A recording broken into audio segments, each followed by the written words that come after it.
और muscle contraction आज का जो टॉपिक है। मसल जब कंट्रैक्ट करेंगे तो एनर्जीज को ज़रूर चाहिए। इस दुनिया में कोई भी काम बगैर एनर्जी के होता ही नहीं है। आपके मसल जब काम करते हैं, आपके मसल जब लोड उठाते हैं, तो उनके लिए कोई ना कोई एनर्जी का कोई सोर्स तो होगा। तो एनर्जी जो अब हमारे पास आती है मसल के लिए, वो उसके 3 सोर्सेज हैं। पहला जो है वो है एटीपी। कहाँ से? आपके बॉडी के अंदर ग्लूकोज है। ग्लूकोज मोस्टली कहाँ से आएगा? ग्लूकोज मोस्टली आएगा ग्लाइकोजन से।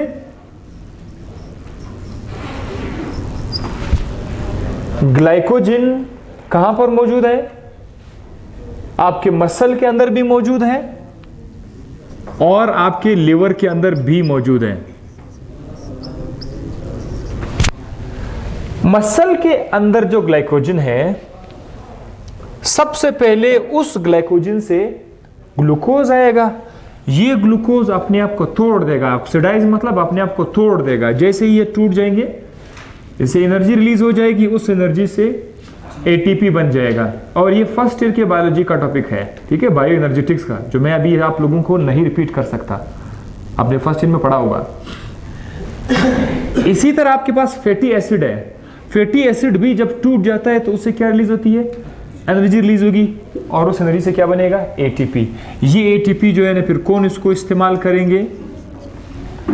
मसल इस्तेमाल करेंगे। मसल में ये कहां पर इस्तेमाल होगा? वेयर? ये जो एटीपी बन गई है, यस, अटैचमेंट या डिटैचमेंट। किस चीज का अटैचमेंट या डिटैचमेंट? एक्टिन और मायोसिन के जब हेड आपस में, मायोसिन के हेड जब अटैच होते हैं, उस वक्त वहां पर उसको एटीपी चाहिए थी। तो ये एटीपी दरअसल वहां पर यूज होगी।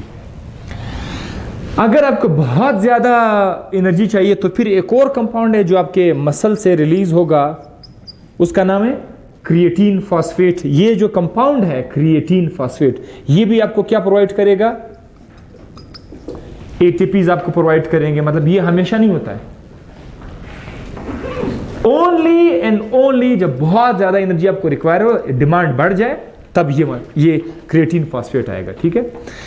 इसी तरह थर्ड पर आप आ जाइए। थर्ड है एनारोबिक ब्रेकडाउन ऑफ ग्लूकोज। आमतौर पर ग्लूकोज जो है वो ऑक्सीजन की मौजूदगी में टूट जाता है। ऑक्सीजन की मौजूदगी में क्या हो जाता है? टूट जाता है, और उससे आपको क्या मिलेगी? एटीपी मिल जाती है।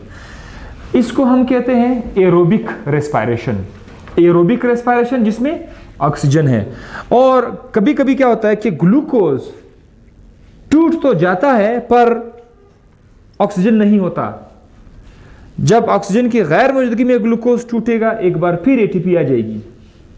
इसको हम बोलते हैं एनएरोबिक रेस्पिरेशन या एनएरोबिक ब्रेकडाउन।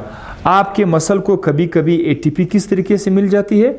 एनएरोबिक ब्रेकडाउन से। जब ऑक्सीजन की कमी होगी तो फिर आपका मसल फिर भी एटीपी लेगा, लेकिन वो जो एटीपी होगी वो आपको कहां से आएगी? एनएरोबिक रेस्पिरेशन से आएगी। और इस प्रोसेस के दौरान एक कंपाउंड प्रोड्यूस होता है जिसका नाम है लैक्टिक एसिड। लैक्टिक एसिड कब प्रोड्यूस होगा? जब ग्लूकोज एनारोबिकली टूट जाएगा तो लैक्टिक एसिड बनेगा। लैक्टिक एसिड आपके मसल को थका देगा, फटीग कर देगा, फटीग, जो कि आगे आ रहा है। Effects of exercise on muscle. जो लोग एक्सरसाइज करते हैं, अपने बॉडी बिल्डर्स को देखा होगा, उनके मसल्स काफी बड़े होते हैं। इसकी वजह क्या होती है? जब आप बार बार एक्सरसाइज करोगे तो आपके मसल सेल के अंदर 3 चीजें आएंगी। नंबर 1, आपके जो मसल सेल है उसमें कैपिलरी ज्यादा हो जाएंगी। मतलब पहले अगर 1-2 कैपिलरीज आई हुई है, अब ये ज्यादा हो जाएंगी कैपिलरीज, खून की सप्लाई ज्यादा हो जाएगी। मोर माइटोकॉन्ड्रिया, पहले अगर 1-2-3 माइटोकॉन्ड्रिया थे, अब ये 4-5 माइटोकॉन्ड्रिया हो जाएंगे, 10 हो जाएंगे। माइटोकॉन्ड्रिया की तादाद भी क्या हो जाएगी? बढ़ जाएगी। जब आप बार बार एक्सरसाइज करोगे, आपके जिस्म का आपके जो जिस्म है, ये माहौल के हिसाब से क्या करते हैं? अपने आप को एडॉप्ट करते हैं, ठीक है, माहौल के साथ। अगर आप चाहते हो कि आपके मसल बार बार काम करे, तो आपका बॉडी उसी के हिसाब से काम करेगा। आपका मसल अपना साइज बढ़ा देगा अगर आप इसको इस्तेमाल करोगे, और अगर आप अपने मसल को इस्तेमाल नहीं करोगे तो इसका साइज छोटा होता जाएगा। थर्ड, जब आप बार बार एक्सरसाइज करोगे तो आपके मसल के अंदर मायोग्लोबिन स्टोर हो जाएगा। मायोग्लोबिन क्या चीज है? What is myoglobin? Myoglobin oxygen carry करने वाला एक प्रोटीन है। तो जब ज्यादा मायोग्लोबिन आएगा ज्यादा ऑक्सीजन कैरी हो जाएगा। और जब आप इन तीनों चीजों को देख पाओगे तो आपके मसल्स बड़े हो जाएंगे। एक्सरसाइज करने वालों के जो मसल्स हैं वो बड़े होंगे और बहुत ज़्यादा चुस्त होंगे। ऐसे मसल जो है, कभी कभी बड़े मसल हमेशा जो है ना अच्छी बात की तरफ इशारा नहीं करते हैं। बाज़ लोगों के मसल बड़े हो जाते हैं, उसमें बहुत ज़्यादा ग्लाइकोजन आ जाता है, वो नुकसान है, वो बीमारी है। लेकिन अगर आप बार बार एक्सरसाइज करोगे तो आपके मसल के अंदर ज़्यादा माइटोकॉन्ड्रिया आएंगे, आपके मसल ज़्यादा चुस्त हो जाएंगे, ज़्यादा स्मार्ट हो जाएंगे, तेज से तेज काम करेंगे आपके लिए। और इनका अपोजिट क्या है? अगर आप एक्सरसाइज करना छोड़ दोगे, आप अपना कोई मसल यूज ही नहीं करोगे, तो फिर आपके मसल्स क्या हो जाएंगे?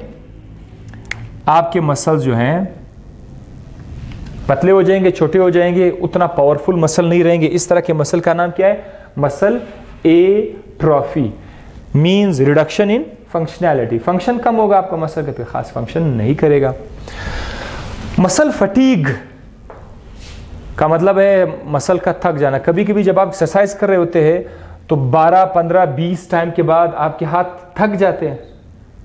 वो क्यों थक जाता है? ऐसा लगता है अंदर कुछ चीज जल रहा है, ठीक है? या जब आप भाग रहे होते तो आपके मसल में आप जरा थक महसूस करते, ऐसा लगता है अंदर कोई चीज जल रहा है मसल के अंदर। इस स्टेट को मसल फटीग बोलते हैं। और इसकी जो मेन वजह है वो क्या है? एटीपी की कमी। आपके मसल को एटीपी चाहिए। जब आपके मसल में एटीपी कम हो जाएगी तो वो क्या करेगी? वो स्टिफ हो जाएंगी, राइट? वो स्टिफ हो जाएंगी। जैसे मैंने आपको पहले भी कहा था, ब्रिजेस जो है, वो जो हेड्स है और ब्रिजेस है मसल के अंदर, वो अटैच ही रहेंगे। इसकी वजह से आपके मसल थक जाएंगे, आपको फील लगेगा कि रिजिड हो गए आपके मसल्स। एक रीजन ये है। रीजन नंबर 2, जब आप अपने मसल पे बार बार काम करोगे तो आपके मसल में ऑक्सीजन की कमी हो जाएगी, लोड ज्यादा हो गया। आमतौर पर जब आप नॉर्मल हालत में हल्का फुल्का ऑक्सीजन होता है, आप हाथ ऊपर नीचे करें, थकावट नहीं होती है। जब आप हाथ को तेजी से ऊपर नीचे करोगे तो आपको आपके मसल में ऑक्सीजन का लेवल या डिमांड भी बढ़ जाएगा। अगर आपके मसल को ज्यादा ऑक्सीजन नहीं मिला तो आपके मसल एनएरोबिक फेज में चले जाएंगे। अगर आपके मसल को ऑक्सीजन मिल रहा है, चलो ठीक है। जब आप लोग अपने लिमिट से ज्यादा एक्सरसाइज करोगे तो ऑक्सीजन की कमी हो जाएगी आपके मसल को। जब ऑक्सीजन की कमी हो जाएगी तो ग्लूकोज किस तरह टूटना शुरू हो जाएगा? एनएरोबिक तरीके से ग्लूकोज का तोड़फोड़ स्टार्ट हो जाएगा। और हमने ये पढ़ा है कि जब भी ग्लूकोज ऑक्सीजन की गैर मौजूदगी में टूटेगा तो इससे लैक्टिक एसिड बनेगा। लैक्टिक एसिड बनेगा। इस प्रोसेस को हम लोग क्या कहते हैं? Anaerobic respiration. एनएरोबिक रेस्पिरेशन या एनारोबिक ग्लाइकोलाइसिस, दोनों को कहते हैं। तो लैक्टिक एसिड आपके मसल में जब बन जाते हैं, ये आपके मसल को फटीग करते हैं, थका देते हैं। फिर आप इंतजार करोगे, वेट, चंद सेकेंड्स इंतजार करना होगा। लैक्टिक एसिड वापस जो है कन्वर्ट हो जाता है पायरुवेट में, वापस जो है इसको थोड़ा सा टाइम मिलेगा, ये खत्म हो जाता है आपके मसल में, फिर से ये रिमूव हो जाते हैं। तो जब ये रिमूव हो जाएंगे आपके मसल फिर से काम करना स्टार्ट करेंगे। तो कभी कभी एक्सरसाइज के वक्त आप थोड़ा थक जाते हैं। वेट क्यों करते हैं? इंतजार इसलिए करते हैं कि आपके मसल के अंदर जो थकावट है वो खत्म हो जाएगी। एक आम शख्स के लिए थकावट है, लेकिन मेडिकल स्टूडेंट्स के लिए वो क्या है? वो लैक्टिक एसिड है जो उधर जमा हो गई है।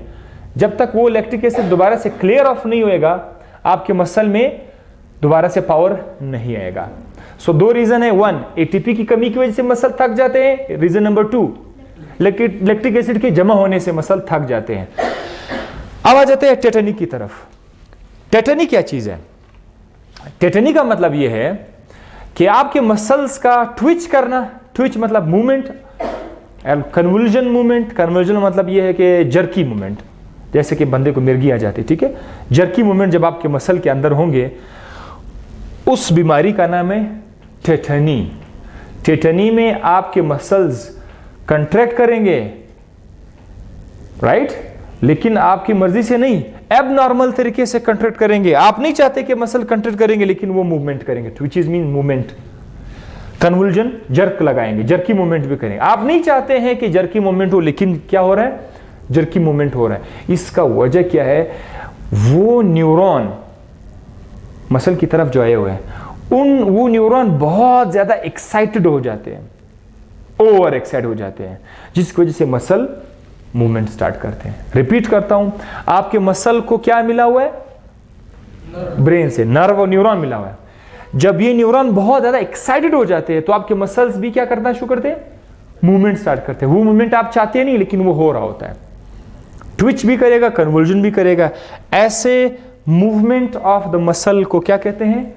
टेटनी इसको बोलते हैं, टेटनी। सवाल नंबर 2 कि न्यूरॉन क्यों एक्साइटेड हो जाते हैं? उसकी वजह है कैल्शियम का कम होना। जब आपके जिस्म में कैल्शियम कम हो जाएगा, तो आपकी न्यूरॉन को गुस्सा आएगा, एक्साइटेड हो जाएगा। कैल्शियम बराबर है, न्यूरॉन खुश रहेगा। न्यूरॉन को गुस्सा तब आएगा जब कैल्शियम की कमी होगी। सो बार कभी कभी बॉडी में कैल्शियम की कमी आ जाती है। कैल्शियम की कमी से आपके मसल्स ट्विच हो जाते हैं। तीसरा है क्रैम्प। क्रैम्प का मतलब क्या है? कि एक पूरे मसल का कंट्रैक्ट करना। एक्सरसाइज के बाद अक्सर आपने फील किया हो, कभी कभी आप लोग टाइट एक्सरसाइज करते, रात के वक्त घर जाते हैं, तो आपका जो थाई मसल है, थाई, राइट, या हिप मसल है, हिप मसल या थाई मसल, ये एकदम से इतना दर्दनाक तरीके से स्टिफ हो जाते हैं कि चंद सेकंड के लिए, बाज लोगों में चंद सेकंड्स के लिए, बाज लोगों में 1 मिनट तक भी रह जाता है। तो कुछ सेकंड्स के लिए आप अपने टांग को बिल्कुल सीधा ही रखते हैं, और टाइम गुजरने के बाद वापस आप टांग को करीब ले आते हैं। ये आपने फील किया होगा जब आपका थाई मसल या हिप मसल, पूरा मसल कंट्रैक्ट करे। उसकी वजूहात क्या होती है? या तो आपके ब्लड के अंदर शुगर कम हो जाएगा, या फिर इलेक्ट्रोलाइट्स कम हो जाएंगे, या फिर आपकी बॉडी से पानी निकल जाएगा। इन 3 केसेस में आपको क्या होगा? मसल क्रैम्प लगेगा, मसल क्रैम्प। अक्सर ये एक्सरसाइज के बाद फील होता है। चूंकि मैं खुद एक्सरसाइज करता हूँ, तो अक्सर मैंने इसको भी फील किया हुआ होता है, ठीक है। So those who are doing exercise, रात के वक्त बॉडी के अंदर मोस्टली शुगर लेवल काफ़ी कम हुआ होता है, तो उसका कोई एक मसल, थाई मसल, जो एकदम से स्टिफ हो जाते हैं, और बड़ा दर्दनाक सिचुएशन है। अगर किसी ने फील नहीं किया हो, ये बड़ा, यस, बहुत ही दर्दनाक सिचुएशन है। बंदा चाहता है अगर आपने टांग को बेंड कर दिया तो और भी दर्द बढ़ जाएगी, तो आप उसको सीधा ही रखोगे तो सेट हो जाएगा। This is called edge cramp. तो टेटनी में कैल्शियम की कमी, क्रैम्प में शुगर की कमी, इलेक्ट्रोलाइट की कमी या डिहाइड्रेशन, लास्ट में क्या है? टेटनस। अब जरा आप यहां पे देखिए, ये क्या लिखा हुआ है? टेटनी, और वहां पे क्या लिखा हुआ है? टेटनस। टेटनी और टेटनस में कितना थोड़ा सा फर्क है। टेटनी में भी मसल क्या करते थे? कंट्रैक्ट करते थे। टेटनस में भी मसल क्या करेंगे? कंट्रैक्ट करेंगे। फर्क सिर्फ इतना है कि टेटनी में कैल्शियम की कमी से मसल का प्रॉब्लम आ रहा था, लेकिन टेटनस में जरासीम का जहर की वजह से प्रॉब्लम आएगा। कौन सा जरासीम है इसमें? उसका नाम है क्लोस्ट्रीडियम टेटनी। Clostridium tetani. जरा लैपटॉप भी लिया है, ताकि इसको एक वीडियो भी दिखाएं। क्लोस्ट्रीडियम टेटनी जो है, लैपटॉप जरा लिया है। क्लोस्ट्रीडियम टेटनी जो है, ये एक जरासीम है। कौन सा जरासीम है? एनएरोबिक जरासीम है। ये एनएरोबिक बैक्टीरिया है, और जब ये बैक्टीरिया आपकी बॉडी में आ जाते हैं, ये बैक्टीरिया आपके जिस्म में एक जहर तैयार करेगा। वो जहर आपके मसल को सख्त करके, स्टिफ करके देंगे। स्पाज्म जिसे हम बोलते हैं, क्या बोलते हैं? स्पाज्म। स्पाज्म का मतलब ये है मसल का खींचाव। कौन करेगा? आमतौर पर मसल को स्पाज्म करते वक्त आप लोग करते हैं ना, आप अपने मसल को स्पाज्म कॉन्ट्रैक्ट कंडीशन में ला सकते हैं, लेकिन इधर आपकी मर्जी के बगैर जरासीम का जो जहर है वो आपके मसल को क्या कर देंगे? कॉन्ट्रैक्ट कर देंगे, स्पाज्म में ले आएंगे। और एज अ रिजल्ट मोस्टली कौन कौन से मसल्स स्पाज्म में होंगे? आपके गर्दन के मसल्स रिलैक्स है ना इस वक्त, आपके जॉज लॉक हो जाएंगे, राइट? आप उसको खोल ही नहीं सकते, मुंह आप खोल ही नहीं सकते। आपके गर्दन के मसल इतने सख्त हो जाएंगे कि आपका हेड पीछे की तरफ जाएगा, बिकॉज हेड को पीछे ले जाने के लिए मसल यूज करते हैं कि नहीं? हाँ, मसल है कि नहीं? ये वाले मसल्स, तो ये हेड को पीछे ले जाते हैं। ये मसल क्या करेंगे? कंट्रैक्ट करेंगे। ये कभी कभी ऐसा हो सकता है, जिसे हम लोग गर्दन तोड़ बुखार भी बोलते हैं, ये कभी कभी ऐसा हो सकता है कि आपके सांस की नाली को भी ये बंद कर देते हैं। इतना सा स्ट्रॉन्ग स्पाज्म होता है, उसे डेथ भी हो सकती है। सो ये जरासीम है जो आपके मसल को स्पाज्म लाएगा। जॉज एंड नेक आपका स्टिफ होगा, और अगर ये प्रोसीड करे, इलाज ना किया गया तो ये आगे प्रोसीड करके क्या करेगा? Paralysis of the respiratory muscle. आपके जो रेस्पिरेटरी मसल्स है जिसे आप सांस लेते हैं, वो मसल पैरालाइज हो जाएंगे। जब वो मसल पैरालाइज हो जाएंगे तो क्या होगा? डेथ होगा।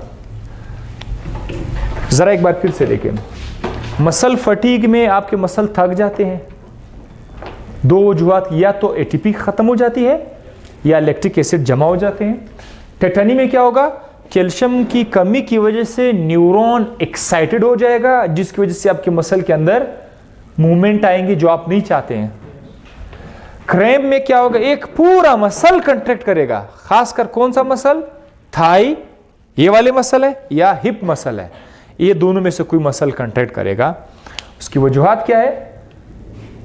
शुगर की कमी, इलेक्ट्रोलाइट की कमी, या डिहाइड्रेशन, पानी निकल जाना बॉडी से। और टेटनस क्या है? अगर आपके मसल स्पाज्म करे, कॉन्ट्रैक्ट करे आपकी मर्जी के बगैर, और वजह कोई जरासीम का जहर हो, तो फिर उसको टेटनस कहेंगे। अगर जरासीम नहीं है, कैल्शियम की कमी है, तो फिर उसको टेटनी कहेंगे। टेटनी और टेटनस में सिर्फ इतना फर्क है, वो कैल्शियम की कमी से, ये जरासीम की जहर की वजह से। Okay, so see you in the next lecture, next video.